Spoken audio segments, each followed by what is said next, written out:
The Knitting Mouse. In a little hole under the staircase, in a little house on small street, there lived a tiny brown mouse. He was perfectly ordinary looking in every way. You'd never guess by looking at him that a great passion moved his little mouse soul. For there was nothing in the world that the little mouse loved more than knitting. He would cast on and cast off, purling and planing stitches so fast that the needles blurred in his little mouse hands. Mouse's only problem was thinking of enough things to knit and finding enough wool to knit them with. One night, Mouse dressed up warmly in his thickest, wooliest coat and went creeping about the house, searching for scraps of wool and string. He spent hours and hours searching, but couldn't find a single thread. Then, just when he'd almost given up, he spied the most beautiful pitch-black piece of wool that he had ever seen. It was thick and glossy and sort of furry.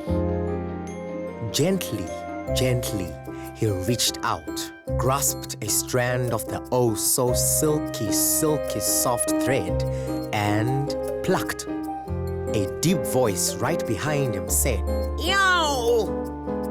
Mouse looked up in alarm, straight into a perfect set of perfectly enormous gleaming teeth. He barely had enough time to yell, "Cat!" before the cat said, "Mouse? A mouse plucked my fur, interrupted my cat nap to steal my only warm coat on this cold, cold night? Oh, no, no, no, no, no, my little mouseling, you are very brave, but very, very foolish. And you will warm my tummy nicely on this cold, cold night." With a single sharp, sharp claw, the cat plucked up the mouse by the collar of his woolly coat and lifted him with a little cold shiver right up to his hungry mouth. The little mouse slipped right out of his little woolen coat and dropped down to the ground. The cat was amazed. "What trickery is this?" he said. "How did you fall out of your skin?" "It's not my skin," said the little mouse. "It's a coat." The cat shot out his other paw to grab the little mouse by the jersey, but little mouse slipped out of that too. He also slipped out of his waistcoat when the cat tried to grab it, and his shirt, and his undershirt too. "Stay still when I'm trying to eat you," said the cat. But soon, the little mouse was down to his fur, and he couldn't slip out of it. "Aha!" said the cat. "I have you now, you tricky little mouse. My tummy is awfully cold, and a fat, warm mouse would fill me up nicely." Cat's mouth got closer, but the little mouse was brave, and he thought very quickly. "Yes, you must be very cold. It doesn't seem fair that even a little mouse like me has so many, many coats, while you have only one," he said.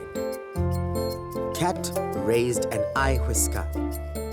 "I could have another coat," he said. "Of course," said the little mouse. "Hundreds of coats, with earmuffs and booties for your cold, cold paws. You see, sir, I happen to be something of a personal heating specialist." Cat put Mouse down. "You know," he said thoughtfully, "I've always wanted some fluffy white socks. Soft like that fluffy white wool in the knitting basket upstairs." "A basket?" said Mouse. "There's a whole basket full of wool?" And that is how the black cat came to have white socks.